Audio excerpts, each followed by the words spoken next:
প্রশ্ন, গুরুত্বপূর্ণ প্রশ্ন। কারণ অধিকাংশ মানুষ আজকাল নামাজ যেই সময় ফরজ হয় সেই সময় নামাজ আদায় করা শুরু করে না। নামাজ ফরজ হয়ে যায় সাবালক হলে, সাবালক হওয়ার কোনো লক্ষণ পাওয়া গেলেই, সেটা স্বপ্নদোষ হতে পারে, আর গোফ মোচ গজা হইতে পারে, অথবা নাভিন্ন লোম পশম গজা হইতে পারে। আর যদি এগুলো কিছুই না পাওয়া যায় আর 15 বছর বয়সে পৌঁছে যায়, তাহলে 15 বছরের সাথে সাথেই নামাজ ফরজ হয়ে যায় ছেলেদের ক্ষেত্রে। মেয়েদের ক্ষেত্রে এর অনেক আগে 9 বছর, 10 বছর, 11, 12 এর মধ্যেই চলে আসে, মাসিক ঋতু চলে আসে। সুতরাং মেয়েদের ওপর 11, 12 বছর বয়সে বা 9 বছর বয়সে অনেক মেয়েদের মাসিক চলে আসে, তখন থেকেই নামাজ ফরজ হয়ে যায়। নামাজ ফরজ হয়েছিল আপনারাও 15 বছর বয়সে, আর 24 বছর বয়সে নামাজ শুরু করেছেন। এখন এই যে নামাজ 9-10 বছর নামাজ ছুটে গেছে, আমি কি করব, কিভাবে কাজা করব, এই হচ্ছে প্রশ্ন। দেশি ফতোয়া হচ্ছে কাজাই উমরি কাজা। দেশি ফতোয়া হচ্ছে উমরি কাজা, অর্থাৎ প্রত্যেক ফরজ নামাজের সাথে একটা করে নামাজ প্লাস করেন।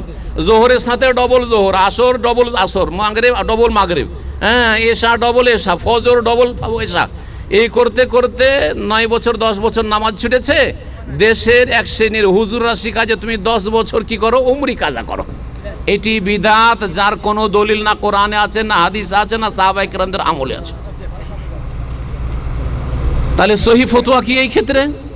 সহি ফতোয়া হচ্ছে যে যেই নামাজগুলি অতীতে ছুটে গেছে, কাবিরা গুনাহ করেছেন, বরং ইসলামের বাইরে থেকেছেন, সঠিক মতে আপনি কুফরি কাজ করেছেন, সুতরাং চরম অন্যায় কাজ করেছেন, শিরকের সমতুল্য অন্যায় করেছেন, সুতরাং আপনি খালেস অন্তর থেকে তওবা করেন। তওবা করার জন্য গুনাহ বন্ধ করতে হবে, জীবনে আর আগামীতে নামাজ না ছুটে এক ওয়াক্ত গুনাহ বন্ধ করতে হবে, অনুতপ্ত হইতে হবে, লজ্জিত হইতে হবে যে বড় অন্যায় কাজ করেছি, আমি লজ্জিত, আল্লাহর কাছে কি জবাব দেব।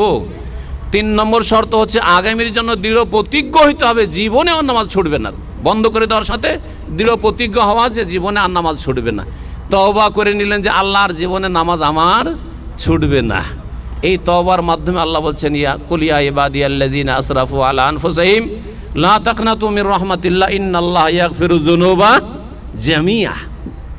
হে ওই সব লোকেরা, হে আমার বান্দারা, আল্লাহ বলছেন যারা আসরাফু আলা আনফুসিহিম, খুব জুলম অত্যাচার করেছো, বাড়াবাড়ি করেছো, নামাজ ছেড়েছো, শিরক করেছো, কবরে সিজদা করেছো, লা তাকনাতু মির রাহমাতিল্লাহ, এখনো বেঁচে আছো, শিরকের অবস্থায় মরে যাওনি, বেনামাজিয়ে মরে যাওনি, আল্লাহর রহমত থেকে নিরাশ হয়ে যেও না।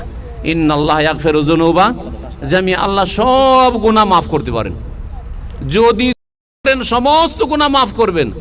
আল্লাহ যদি আবু সুফিয়ান রাদিয়াল্লাহু আনহু ওহদের যুদ্ধে কাফেরদের নেতৃত্ব দিয়েছেন, খালিদ বিন ওয়ালিদ কাফেরদের প্রধান সেনাপতি ছিলেন, হিন্দ নবী সাল্লাল্লাহু আলাইহি ওয়াসাল্লামের চাচার কলিজা বের করেছে, মালা বানিয়েছে, চিবিয়েছে, তাকে যদি কালেমা নসিব করেন আর মাফ করতে পারেন, যেহেতু সে ইসলাম কবুল করেছে, তাহলে আপনার মতো বেনামাজিকে কেন মাফ করবেন আল্লাহ রাব্বুল আলামিন?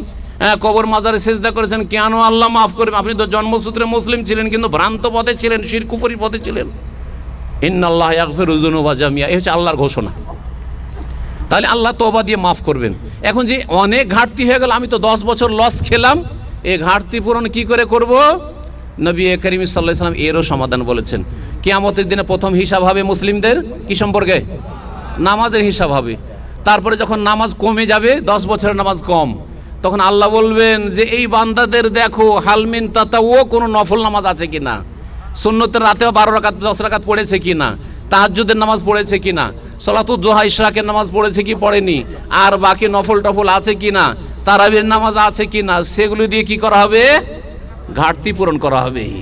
শুধু ঘাটতি পূরণের জন্য এখন থেকে তাহাজ্জুদ ধরে নেন, সলাতুদ দুহা পড়েন, ইশরাকের নামাজ পড়েন। জি হ্যাঁ, এই নামাজগুলি দিয়ে সুন্নতের রাতেবাগুলি কখনো ছাড়িয়ে না, নিয়মিত 10 বা 12 রাকাত নামাজ পড়তেই থাকেন সারা জীবন। এগুলো দিয়ে দেখবেন 10 বছরের মধ্যে অনেক নামাজ হয়ে গেছে।